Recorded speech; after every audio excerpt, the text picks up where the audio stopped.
Class 12th chapter capacitance.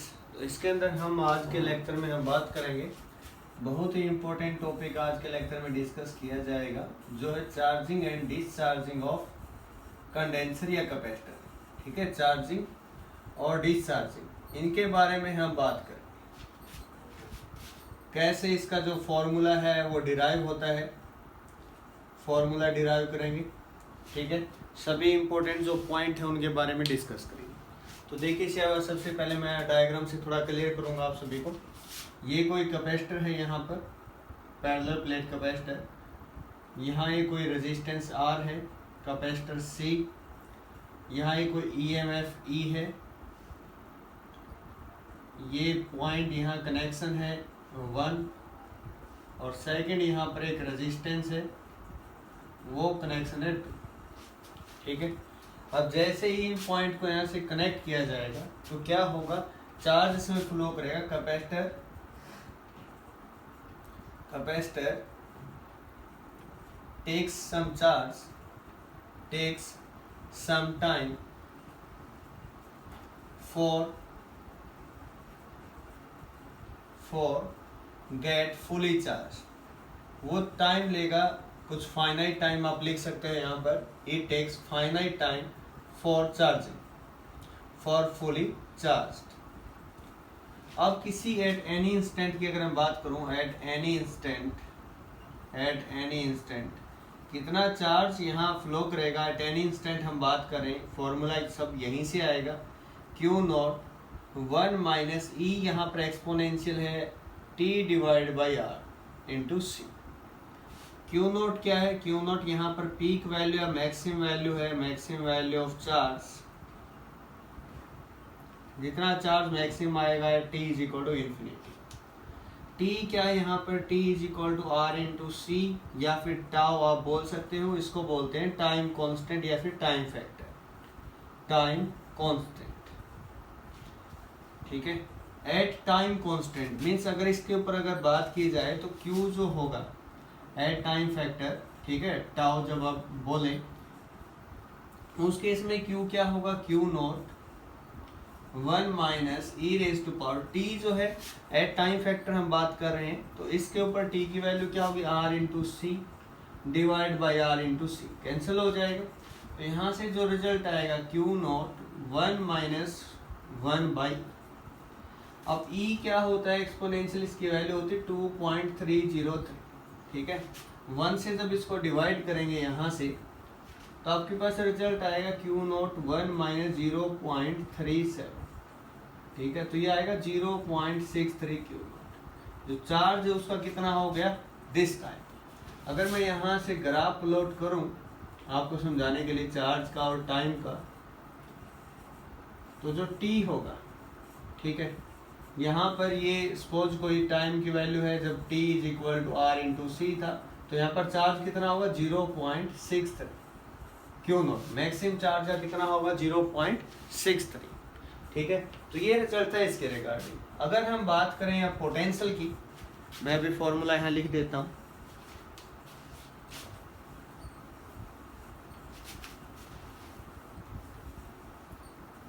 अगर हम बात करें पोटेंशियल V, वो फॉर्मूला क्या होगा, V नोट। ठीक है, यही सारी चीजें 1 minus E raise to power minus T by R into C.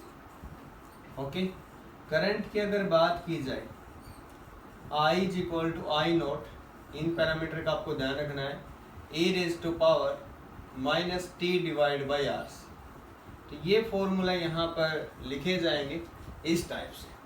ठीक है, और करंट जो होगा at time factor T is equal to R into C, तो करंट जो होगा वो कितना होगा 0.37 होगा, किसका, मैक्सिमम करंट या पीक वैल्यू ऑफ करंट। ठीक है, उस पर्टिकुलर वैल्यू के ऊपर। अब हम करते हैं इसका डेरिवेशन, जो इम्पोर्टेंट है, जो हमें समझना है। तो चार्जिंग हम कर रहे हैं, डिस्चार्जिंग उसके बाद करेंगे, पहले चार्जिंग का कंसेप्ट क्लियर कर लेते हैं। ये आपके पास कोई EMF E है, यहाँ पर कोई रेजिस्टेंस R है, यहाँ पर वो कैपेसिटर है, इस टाइप से। यहाँ हम KVL यूज करेंगे सिंपल। करंट ऐसे जा रहा है, सपोज I, ठीक है, कैपिटल से भी आप इसको रिप्रेजेंट कर सकते हो, नो प्रॉब्लम, ठीक है। अब लूप अप्लाई करेंगे point A B C D, इसके क्रॉस वोल्टेज क्या होगी I इंटू R, इसके क्रॉस वोल्टेज कैपेसिटर है, तो कैपेसिटर का फॉर्मूला आपको पता हो Q is equal to C into V होता है, तो V इज इक्वल टू क्या होगा Q बाई C, ठीक है, स्मॉल से आप इसको लिख सकते हो, नो प्रॉब्लम।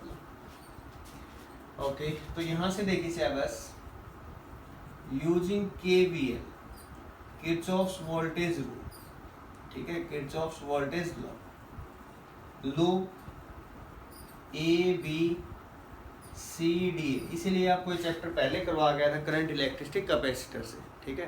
वैसे कैपेसिटर यूनिट फर्स्ट का फोर्थ पार्ट ही मीन्स इलेक्ट्रोस्टैटिक्स के अंदर है, लेकिन आपको बाद में करवाने का लॉजिक क्यों है, क्योंकि आपको रेजिस्टेंस है, KCL KVL आपको अप्लाई करना आ जाए।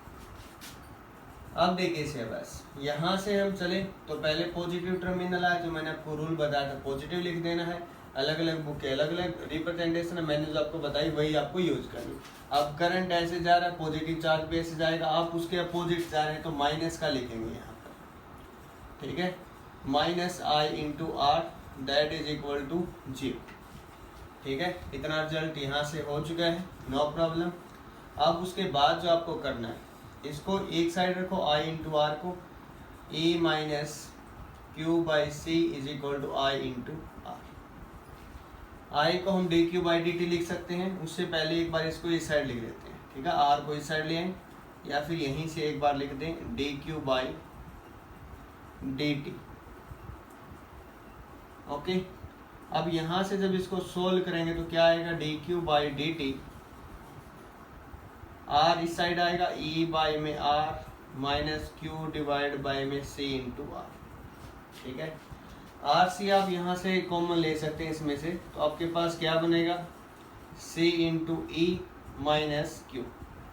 अब यहाँ से जो पैरामीटर है आपको किस चीज़ का ध्यान रखना, मैं वो आपको अभी क्लियर कर देता हूँ।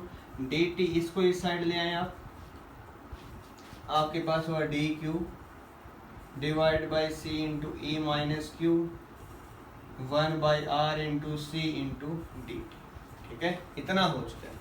अब आपको क्या करना है, इंटीग्रेटिंग बोथ साइड, मैं आपको अभी क्लियर कर देता हूँ, थोड़ा सा मैं इसको रफ कर दूँ।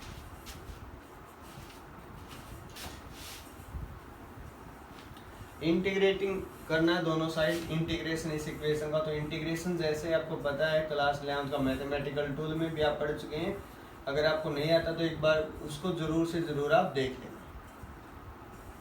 ये कॉन्स्टेंट इसलिए मैंने इसको पहले ही बार लिखते हैं, 0 से T, चार्ज 0 से Q। अब इसका इंटीग्रेशन क्या होगा, dQ के रिस्पेक्ट में है तो लॉगरिथम आएगा, नेचुरल सी बात है, लॉगरिथम, लॉग बेस E होता है, ln भी आप इसको लिख सकते हो, ठीक है, ln।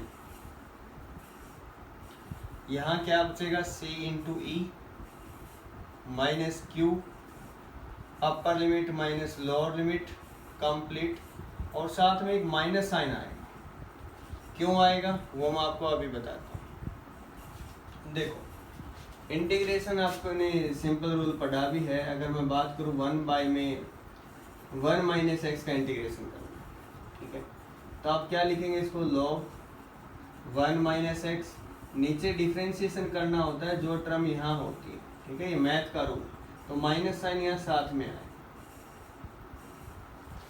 ओके। तो इन पॉइंट्स का थोड़ा सा आप ध्यान रखेंगे, तब ये क्लियर होगा नेगेटिव साइन क्यों आए, क्योंकि क्यू ये है ना, इसका डिफरेंशिएशन -1 आएगा नीचे, तो -1 नीचे लिखने के बजाय यहाँ लिख दिया गया। Upper limit minus lower limit, तो अपर लिमिट तो क्यू है, ठीक है, एज इट इज आएगा minus ln C E minus Q, minus lower limit minus minus plus, Q की जगह 0 पुट करोगे तो क्या आएगा, ln C इंटू E, ये क्या बना आपके पास, T डिवाइड बाय में R इंटू C।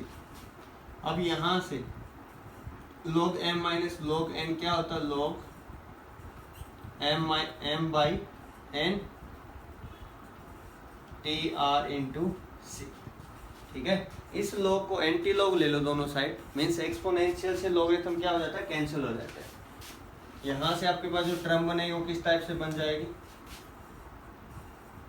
यहाँ से जो टर्म आपके पास बनेगा इस टाइप से हो जाएगी सी ई डिवाइड बाई में C E minus Q that is equal to E raise to power T by में आर इंटू सी। ठीक है, ये फॉर्मेट यहाँ से हो जाएगा इसमें से। फिर आप यहाँ से क्रॉस मल्टीप्लाई कर दें तो E raise to power T by R C, एक तो इसके साथ सी इंटू ई हो जाएगा और एक साथ में क्या आ जाए Q into E raise to power T divide by में आर इंटू सी। ठीक है, तो आप इसको एक साथ लिख सकते हैं यहाँ पर C E 1 minus E raise to power T by R into C is equal to, ये जो आएगा यहाँ से आपके पास क्या बनेगा, ये इक्वेशन जो है मल्टीप्लाई हमने किया था तो minus Q into E raise to power T divide by R into C. Q को एक साइड रखिए, इसे डिवाइड कर दीजिए। डिवाइड करेंगे तो आपके पास यहाँ क्या 1 से भी ये डिवाइड, ये पूरी डिवाइड रखेंगे तो e की पावर माइनस में लिखेंगे इसको, इससे डिवाइड करेंगे तो कैंसिल हो जाएगा, तो ये रिजल्ट आएगा।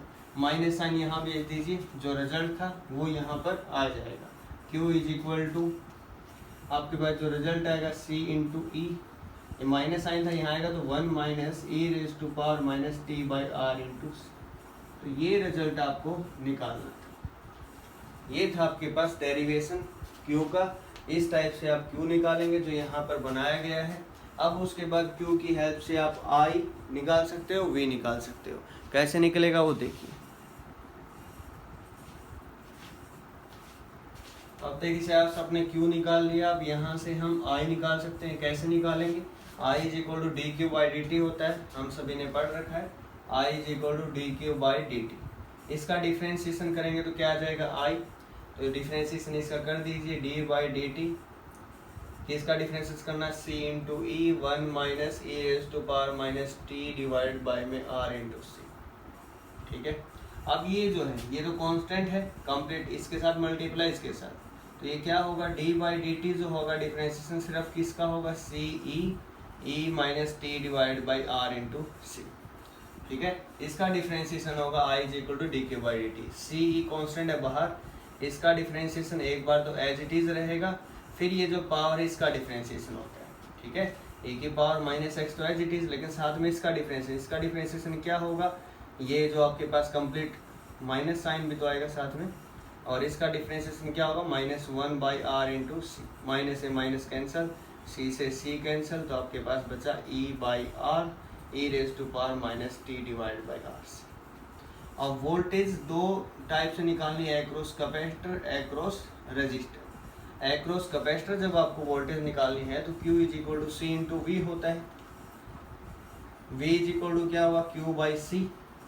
ठीक है, Q बाई सी, तो Q कितना है वहाँ है, और C से डिवाइड करेंगे तो आपके पास बचेगा E 1 minus E raise to power minus T by R into C. ये और रेजिस्टेंस के क्रॉस क्या होगी I इंटू आर। I कितना है आपने अभी निकाला, R से R cancel, E raise to power minus T by में R इंटू सी। तो ये दो इम्पोर्टेंट रिजल्ट थे इसके जो आपको निकालने थे। और Q अगर आपको टाइम फैक्टर पर निकालना है तो यहाँ से पुट करेंगे T की जगह R इंटू सी। आर सी से आर सी कैंसिल होगा तो सेम रिजल्ट वही आ जाएगा।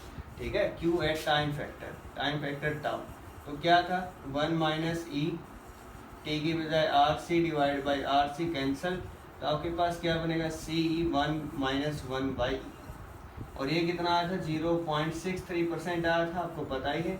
तो ये रिजल्ट आएगा एट टाइम। करंट क्या आएगा, करंट अब की अगर बात करें, आई आपके पास क्या आएगा इस पर, जो हमने पहले भी रिजल्ट निकाला था, तो यहाँ पर अगर आई की वैल्यू पुट करें टाइम फैक्टर पर, तो टाइम फैक्टर के केस में आई की वैल्यू क्या आएगी, आई का जो रिजल्ट है D Q by D T, इसका डिफ्रेंशिएशन हमने किया था, तो ये रिजल्ट हम यहाँ से लेकर आए थे। यहाँ से जो वैल्यू पुट करेंगे आप इसकी 0.37 से इंटू इस फॉर्मेट में आए। ओके, तो इन सभी का आपको ध्यान रखना है, जो बताए गए हैं आपको रिजल्ट, तो इनका यूज करके आप निकाल सकते हैं।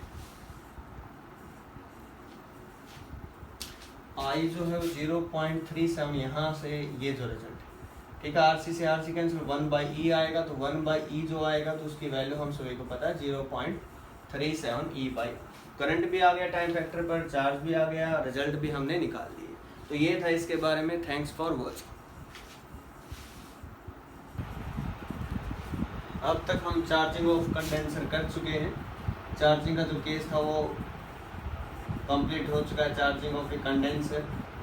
अब जो हम बात करेंगे वो बात करेंगे discharging of condenser.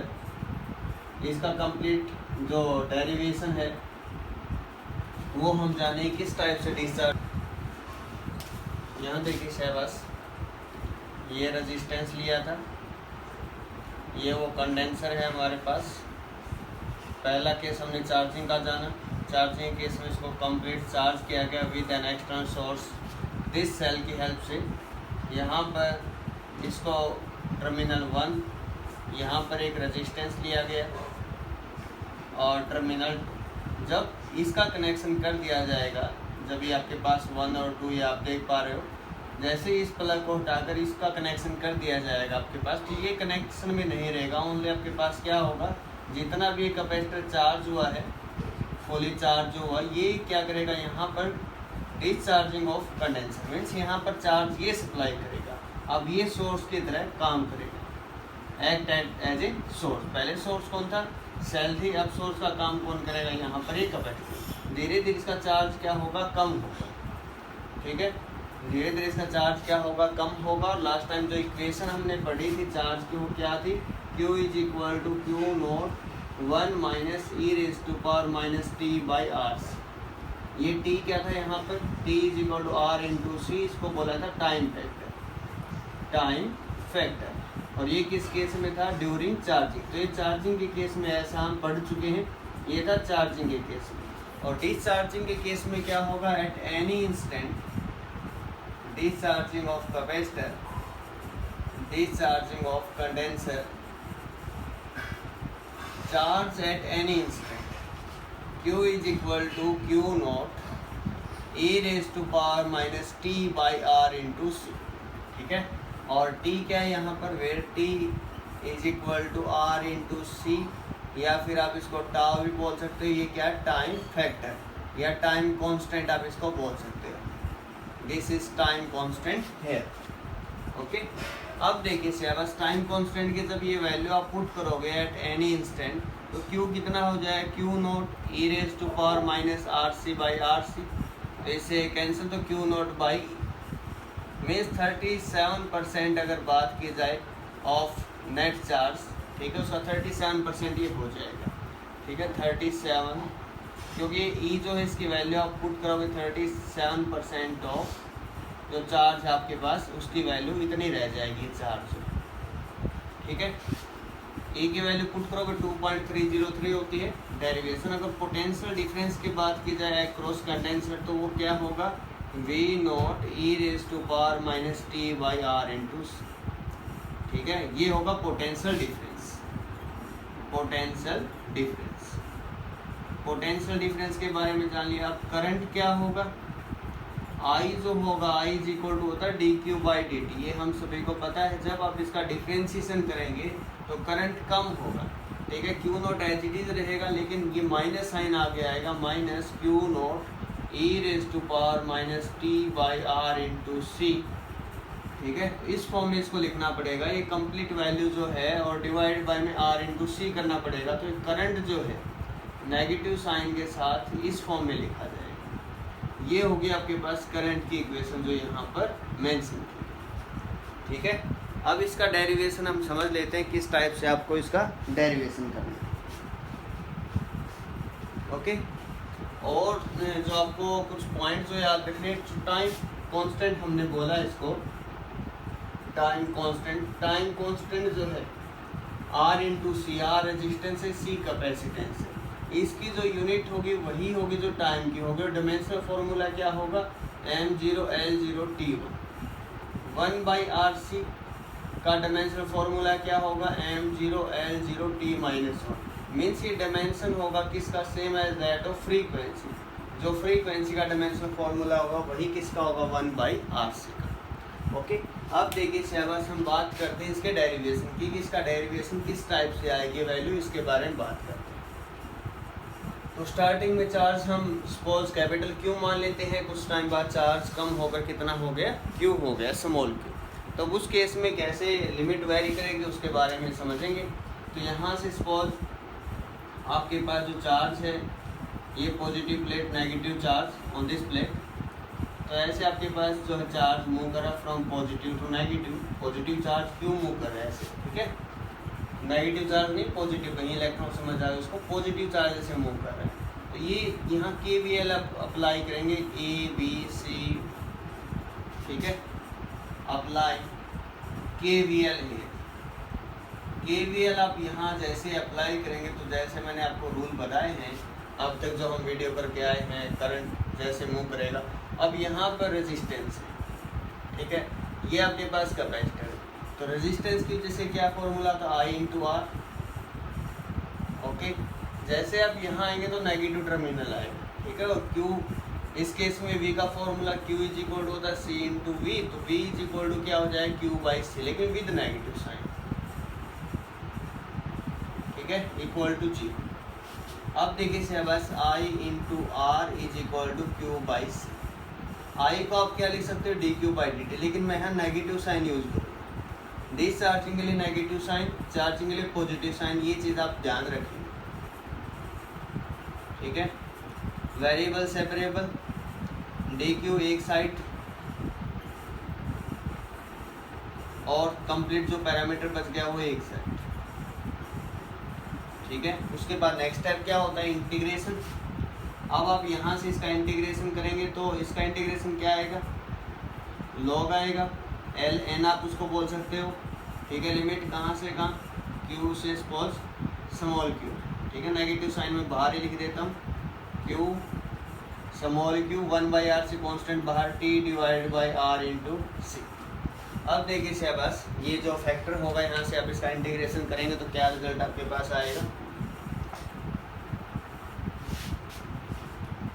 Upper limit minus lower limit, तो आपके पास क्या होगा, माइनस साइन बाहर, ln Q minus ln capital Q T/R/C। log m minus log n formula पता होगा, log m/n। इस नेगेटिव साइन को दूसरी साइड भेज देंगे तो आपके पास क्या हो जाएगा, और ये लॉगरिथम कैंसिल करने के दूसरी साइड क्या हो जाएगी, एक्सपोनेंशियल, ठीक है, नेगेटिव साइन वहाँ चला गया। तो Q की वैल्यू क्या आ गई, हम पहले कैपिटल Q मानकर चले थे, तो इसके अकॉर्डिंग आपके पास ये इक्वेशन आ जाएगी। ये था इसका डेरिवेशन। अगर आप पहले Q0 मानकर चलते तो उसके अकॉर्डिंग यहाँ क्या आ जाता है, Q0 में रिलेशन ब्रेक हो जाता है, ठीक है। तो ये था इसका कंप्लीट डेरिवेशन, किस टाइप से आपको ये करना, derivation of discharging of condenser. अब देखिए इससे बस हम बात कर लेते हैं polar and non polar dielectric. Polar dielectric क्या होते हैं, नॉन पोलर क्या होते हैं, डाइलेक्ट्रिक क्या होते हैं, इसके बारे में समझते हैं।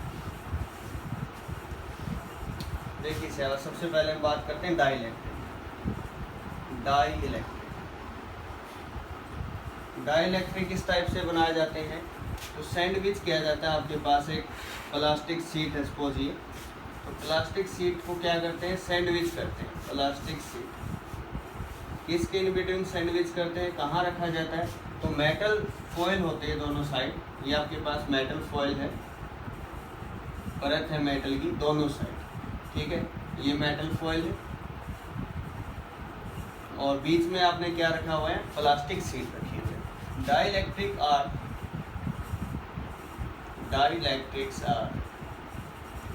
those insulating materials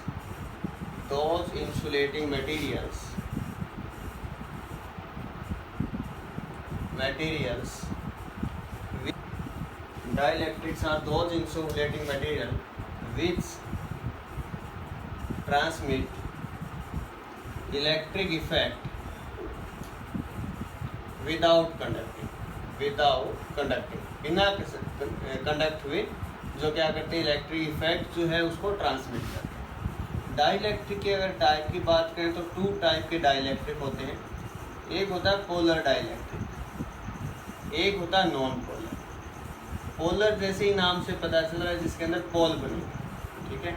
non polar means पोल नहीं बनेंगे, इनका अपना नेट डाइपोल मोमेंट होता है, ठीक है, इनका अपना डाइपोल मोमेंट पोजेस करते हैं, जीरो नहीं होता, लेकिन इसका डाइपोल मोमेंट जीरो होता है। कैसे होता है, जैसे कोई स्लैब है, एटम मॉलिक्यूल ही होते हैं। पोलर में क्या होता है, जो पॉजिटिव और नेगेटिव का जो सेंटर होता है वो एक पॉइंट पर कोइंसाइड नहीं करता, ठीक है, वो डिफरेंट सेंटर पर, और उनका अरेंजमेंट अगर फील्ड अप्लाई नहीं किया तो अरेंजमेंट कुछ इस टाइप से होता है। एक पर्टिकुलर मतलब यहाँ डायरेक्शन नहीं होती, रैंडमली ओरिएंटेशन होता है, इस टाइप से होता है, ठीक है। ये आपके पास पोलर डाइलेक्ट्रिक। पोलर में क्या होगा, जो सेंटर होगा, centre of positive and negative charge do not coincide, वो आपस में एक दूसरे को एक पॉइंट पर कट नहीं कर रहे होंगे। लेकिन अगर बात करें नॉन पोलर, एक ही सेंटर होता है, ठीक है, एक ही कॉमन सेंटर होता है, किसके लिए, common centre for both positive as well as negative charge, positive as well as negative charge. तो पॉजिटिव और नेगेटिव दोनों के लिए एक ही कॉमन पॉइंट होता है, उसी पॉइंट पर पॉजिटिव, उसी पॉइंट पर नेगेटिव। तो आप बता नहीं सकते कि ये पॉजिटिव का सेंटर है नेगेटिव का। लेकिन जो पोलर होगा इसमें पॉजिटिव का सेंटर डिफरेंट होगा, नेगेटिव का डिफरेंट होगा, और इनका एक नेट डाइपोल मोमेंट होगा फ्रॉम नेगेटिव टू पॉजिटिव। तो ये डाइपोल मोमेंट की डायरेक्शन है यहाँ पर। इनका अपना net dipole moment small p से लिख रहा हूँ, नॉट इक्वल टू 0 होगा, लेकिन इस केस में इसका अपना dipole moment 0। Overall net dipole moment पूरे सिस्टम का जो होगा वो 0 होगा। नेट डाइपोल मोमेंट जो पूरे सिस्टम का वो 0। इसका मान लिया इस डायरेक्शन में है तो ऐसा ही कोई इस डायरेक्शन में भी होगा, ठीक है, ऐसी पॉसिबिलिटी होगी, ठीक है। इसका कंप्लीट तो नेट डाइपोल मोमेंट 0, लेकिन अगर इस इंटरनल की बात करें, सिंगल एक की बात करें, तो इनका नेट डाइपोल मोमेंट होगा, ठीक है। पूरे सिस्टम का 0, लेकिन इंडिविजुअली होगा, एक दूसरे के इफेक्ट को न्यूट्रलाइज करते वो डिफरेंट थी। और नॉन पोलर में क्या होता है, नॉन पोलर में पॉजिटिव नेगेटिव का सेंटर क्या होता है, एक ही होता है। लेकिन दोनों में है क्या, जैसे एक्सटर्नल फील्ड अप्लाई किया जाता है, सपोज ये यहाँ कोई स्लैब है, चाहे यहाँ पोलर रखे चाहे नॉन पोलर रखे, कोई इफेक्ट नहीं होगा, ठीक है, चाहे पोलर रखो चाहे नॉन पोलर। क्यों, क्योंकि यहाँ जैसे ही फील्ड अप्लाई किया जाएगा तो कंप्लीट क्या हो जाएगा, नॉन पोलर पोलर में ब्रेक हो जाएगा। मीन्स उसका जो सेंटर है पॉजिटिव और नेगेटिव का वो क्या हो जाएगा, अलग अलग हो जाएगा। देखिए सिलेबस किस टाइप से होगा, ऐसे यहाँ सपोज ये पॉजिटिव प्लेट है, ये नेगेटिव प्लेट है, होगा क्या, मान लिया चाहे पोलर है नॉन पोलर है, तो यहाँ तो पॉजिटिव, यहाँ negative, centre positive, negative positive, negative positive, इस टाइप से होगा इनका अलाइन, इनका अरेंजमेंट, ठीक है। सब अपने आप को इस वे में अरेंज कर लेंगे, जितने भी एटम इस डाइलेक्ट्रिक के अंदर प्रेजेंट है, इस टाइप से। अब एक्सटर्नल फील्ड तो ये इस डायरेक्शन में, अब इसके इनसाइड भी एक फील्ड प्रोड्यूस होगा in the opposite direction, EP। अब reduced value of electric field क्या होगी, net electric field minus produced electric field. ये है reduced value of electric field, E, reduced value of electric field, reduced value of electric field, ठीक है। ये कौन सी value है, ई नोट है एक्सटर्नल फील्ड जो अप्लाई किया, EP क्या है, जो प्रोड्यूस हुआ, जो इंड्यूस हुआ यहाँ पर, ठीक है। इस डाइलेक्ट्रिक की वजह से कैपेसिटेंस बढ़ता है या फिर कम होता है या फिर कोई चेंज नहीं होता, ये हम समझेंगे इसके बारे में। क्या सर इंक्रीज होगा, डिक्रीज होगा, कंप्लीट स्लैब आ जाए तब क्या होगा। जैसे आपने डाइलेक्ट्रिक कांस्टेंट K के बारे में पढ़ा, K क्या होता था वहाँ पर, force in free space divide by force in medium, electric field in free space divide by electric field in medium, इसी प्रकार से। लेकिन कैपेसिटेंस के केस में थोड़ा अपोजिट होता है, capacitance in medium divide by capacitance in free space. तो ये फॉर्मूले कुछ इस टाइप से रहते हैं, ठीक है। एक और formula epsilon by epsilon not भी आप यहाँ से लिख सकते हो। तो ये इंपॉर्टेंट फॉर्मूला है, और K क्या है यहाँ पर, K with the dielectric constant है। K किसका रोल अदा कर रहा है यहाँ पर, डाइलेक्ट्रिक कांस्टेंट। K जो आपके पास ये क्या है, डाइलेक्ट्रिक कांस्टेंट। अब स्लैब के केस हम करेंगे, कंडक्टिंग स्लैब भी करेंगे, डाइलेक्ट्रिक स्लैब भी, क्या डिफरेंस होगा, क्या क्या इक्वेशन इंड्यूस होगी। अगर आपके पास इस टाइप से है, यहाँ स्लैब रखी हुई है, T थिकनेस की, ये D डिस्टेंस है, तब उस केस में कैपेसिटेंस क्या होगा, ऐसे कुछ रिजल्ट हम देखेंगे। तब तक आप इतना जो किया है इसको कवर करेंगे, ओके। और देखिए सिलेबस हम बात करेंगे कैपेसिटी ऑफ वेरियस कैपेसिटर। अब बिल्कुल ट्रिक बेस्ड रहेगा सारा, आप कंप्लीट जो करेंगे। स्फेरिकल कैपेसिटर के केस में क्या फॉर्मूला रहेगा, सिलेंड्रिकल के केस में क्या रहेगा, क्या फोर्स होता है between the plate of the capacitor. तो देखिए शाबाश, सबसे पहले capacity of different capacitor, different capacitor. Number 1, आपके पास कोई भी पैरेलल प्लेट कैपेसिटर अगर गिवन है, यहाँ पर ये जो स्लैब है चाहिए कंडक्टिंग हो या नॉन कंडक्टिंग। अगर इसको यहाँ इंसर्ट किया जाएगा, प्लेस किया जाएगा, तो उससे इसकी कैपेसिटी इंक्रीज हो, कैपेसिटी क्या होगी, इंक्रीज हो, कैपेसिटी पहले से बढ़ जाएगी। ये बात आपको ध्यान रखनी, ठीक है, ये बात आपको याद रखनी चाहिए। जो स्लैब है आइदर इट में भी कंडक्टिंग और नॉन कंडक्टिंग, चाहिए कंडक्टिंग हो या नॉन कंडक्टिंग। अगर इसको यहाँ प्लेस किया जाता है तो इससे इसकी कैपेसिटी क्या होगी, इंक्रीज हो, कैपेसिटी जो है वो बढ़ जाएगी। कंसेप्ट नंबर 1, पॉइंट नंबर 1 जो आपको याद है। नंबर 2, कैपेसिटेंस का फॉर्मूला पैरेलल प्लेट कैपेसिटर के केस में क्या होता है, एक बार मैं फिर से आपको रिवाइज करा दूं। Epsilon naught A by D.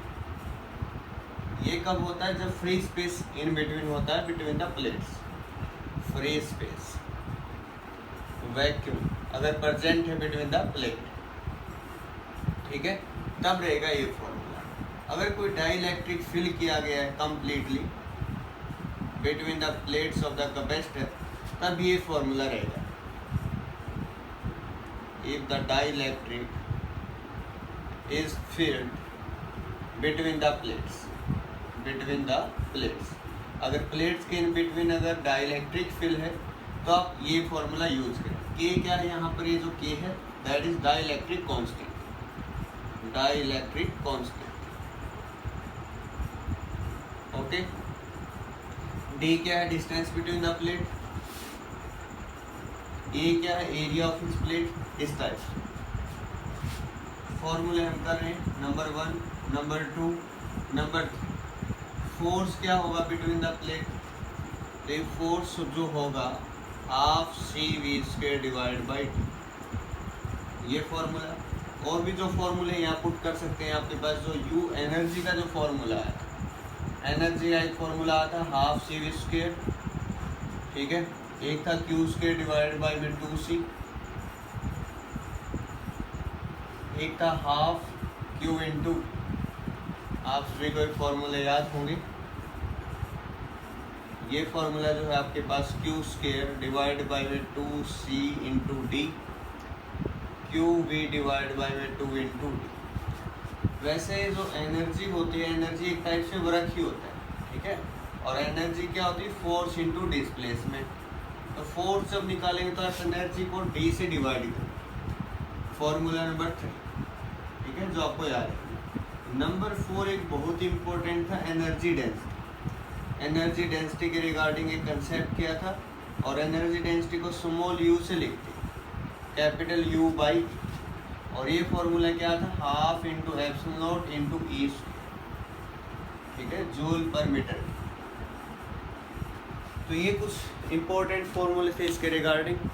अब कोई स्लैब है, सपोज यही कोई स्लैब है, यहाँ पर डाइइलेक्ट्रिक कांस्टेंट की थिकनेस इसकी T है। इस केस में जो कैपेसिटेंस होगा उसकी वैल्यू क्या होगी, इस केस में जो कैपेसिटेंस है उसकी वैल्यू क्या होगी, फॉर हम कर चुके। Number 5, C is equal to epsilon naught A divided by में D माइनस T जो थिकनेस है वो, प्लस T बाई में K। K क्या है, ये K भी द डाइइलेक्ट्रिक कांस्टेंट है। K क्या है यहाँ पर, डाइइलेक्ट्रिक कांस्टेंट। तो ये फॉर्मूला आप यूज करें। अब देखिए पॉइंट नंबर 6, इस टाइप से है।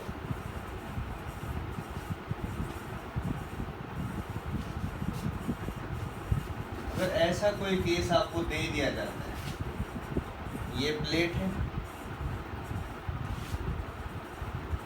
D with the distance between the plates. यहाँ पर कोई स्लैब है having thickness T1, dielectric constant K1। Second slab having different thickness T2, dielectric constant K2।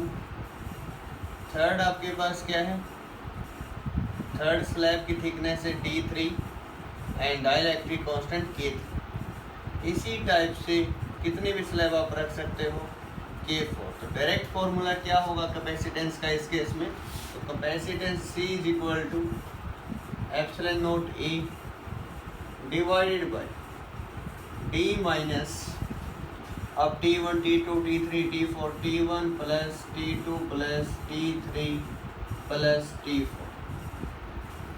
ठीक है, फिर आपके पास क्या होगा यहाँ पर T1 by K1 plus T2 by K2 plus T3 by K3 plus T4 divide by K4। ये concept आप यूज करेंगे कैपेसिटेंस फाइंड आउट करने के।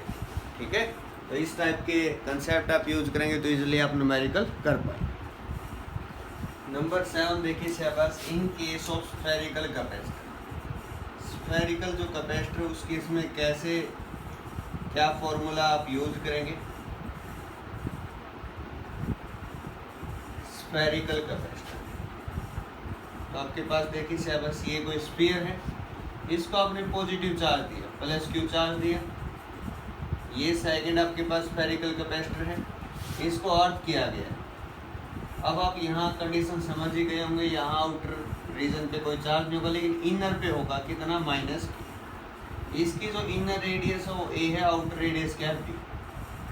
ओके, अब देखिए सबसे पहला काम आपका क्या होगा, पोटेंशियल निकालना A B। Potential A point पर क्या होगा 1/4 पाई epsilon not charge Q divide by में डिस्टेंस। आउटर पे क्या चार्ज होगा 1/4 पाई एप्सिलॉन नॉट। नेगेटिव जैसे चार्ज क्या होता है, नेगेटिव होता है। ठीक है, मैग्नीट्यूड फॉर्म में भी आप लिख सकते हो, नो प्रॉब्लम। अब यहाँ पर नेट पोटेंशियल कितना हुआ, ऐड करेंगे नेट के लिए। ठीक है, तो आपके पास यहाँ से क्या आएगा, जो कॉमन आएगा नेट पोटेंशियल अगर यहाँ निकालें तो आपके पास आए Q divide by 4 pi epsilon not 1 by A minus 1 by B। तो ये होगा आपके पास यहाँ पर नेट पोटेंशियल। इसलिए आपके पास जो रिजल्ट होगा ये पोटेंशियल है। C क्या होगा, capacitance C is equal to Q by V, पता है हम सभी को। तो Q बाई V करेंगे तो Q से Q कैंसिल होगा, 4 पाई एप्सिलॉन नॉट ऊपर जाएगा। ठीक है, और ये जो कंप्लीट बच गया, ठीक है, तो ये सारा इसके डिवीजन में आएगा। तो डिवीजन में जब इसको सोल्व करेंगे तो A B B minus A, तो अब इसको ऐसा लिखते हैं 4 pi epsilon naught A B divided by B minus A। Okay, ऐसा ही रहेगा आपके पास कुछ सिस्टम। एलसीएम लेकर आप इसको इजीली सॉल्व कर सकते हो, नो प्रॉब्लम। ये तो एसआई सिस्टम के अंदर, एसआई सिस्टम। और सीजीएस में अगर इसी की बात करें, इसी रिजल्ट की इन सीजीएस सिस्टम, तो 4 पाई एप्सिलॉन नॉट को आप जब हटा देंगे तो कैपेसिटेंस जो होगा सीजीएस में क्या होगा, ए बी डिवाइडेड बाय में बी माइनस। अगर यहाँ पर कोई डाइलेक्ट्रिक मीडियम प्रेजेंट है, तब कोई डाइलेक्ट्रिक मीडियम प्रेजेंट है सपोज के, तब कैपेसिटेंस क्या होगा, तब कैपेसिटेंस का जो फॉर्मूला होगा K into 4 pi epsilon naught A into B divide by में B माइनस। ये कुछ रिजल्ट होंगे फॉर मीडियम। ये रिजल्ट है किसके लिए, मीडियम के। ओके, स्फेरिकल कैपेसिटर इस टाइप से निकाल। अब देखिए सिलेबस नंबर 8।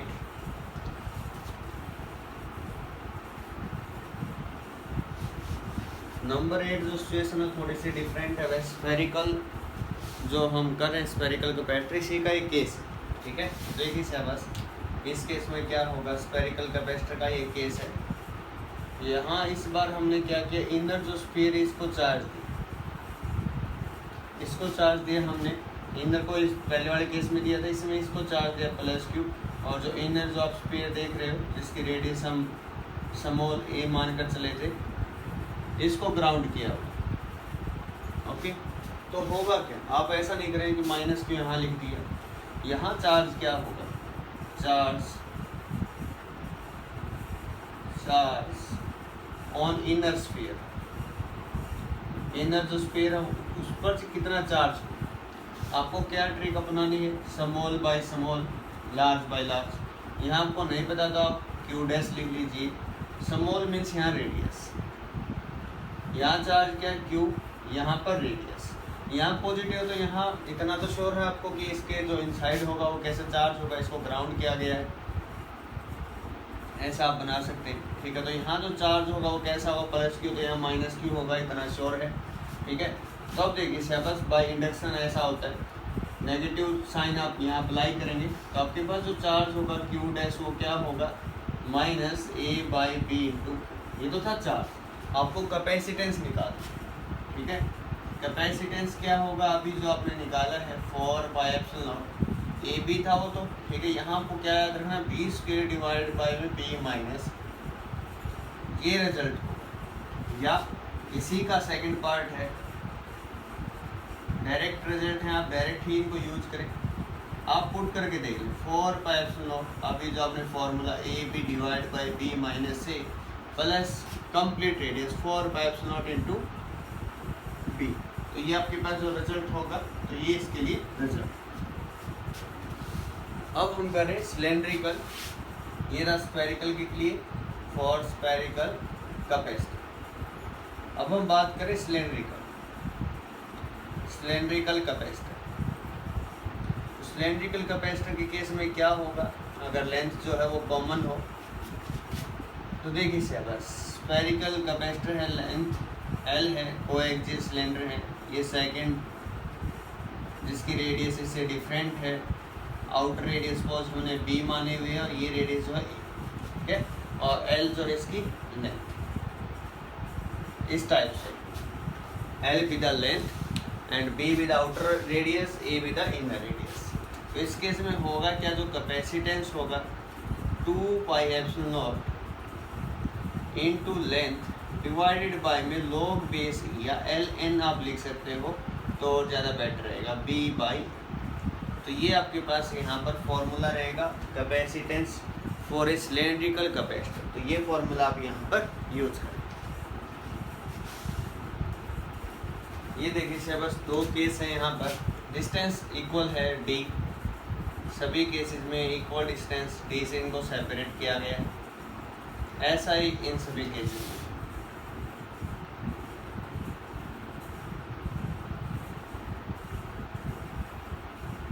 ओके, अब कैपेसिटेंस जब फाइंड आउट करेंगे तो क्या होगा, सीरीज होगा, पैरेलल होगा, है तो पैरेलल। नंबर 1 ही पॉजिटिव चार्ज, यहाँ पॉजिटिव आप लिख लीजिए पहले, यहाँ इसके ऊपर नेगेटिव, ये फिर पॉजिटिव फिर नेगेटिव। ठीक है, तो एक कैपेसिटेंस इसकी वजह से, एक इसकी वजह से, एक इसकी वजह से। ठीक है, तो यहाँ जो इक्विवेलेंट कैपेसिटेंस होगा तीनों होंगे parallel, C1 plus C2 plus C3, ये तो होगा इसके लिए। अब यहाँ पर देखा जाए तो C1 C2 C3 आप नहीं करेंगे, क्यों, अगर आप इसको पॉजिटिव मानते हैं, सबसे पहला काम है चार्ज वहाँ पर रख के देखना। यहाँ अगर आप नेगेटिव मानते हैं तो नेगेटिव, यहाँ भी नेगेटिव, तो यहाँ कुछ नहीं है। ठीक है, ये कोई पैरेलल प्लेट कैपेसिटर का केस नहीं है इनसाइड। ठीक है, ये जस्ट एक लाइन है, एक वायर। यहाँ C इक्विवेलेंट जो होगा वो होगा सिर्फ C1 प्लस C2, इन पॉइंट्स का आपको ध्यान। तो कैपेसिटेंस का जो चैप्टर था वो हमारा कंप्लीट हुआ, फिनिश हुआ। इम्पोर्टेंट ये था कि जो अर्थ है उसका कैपेसिटेंस कितना होता है, 711 माइक्रो फैराड। फैराड एक बहुत बड़ी यूनिट होती है। ठीक है, तो ये चैप्टर जो कैपेसिटेंस है ये फिनिश हुआ। करंट इलेक्ट्रिसिटी हम कर चुके हैं, इलेक्ट्रोस्टैटिक्स हम कर चुके हैं, 3 चैप्टर हमारे कंप्लीट। Thanks for watching.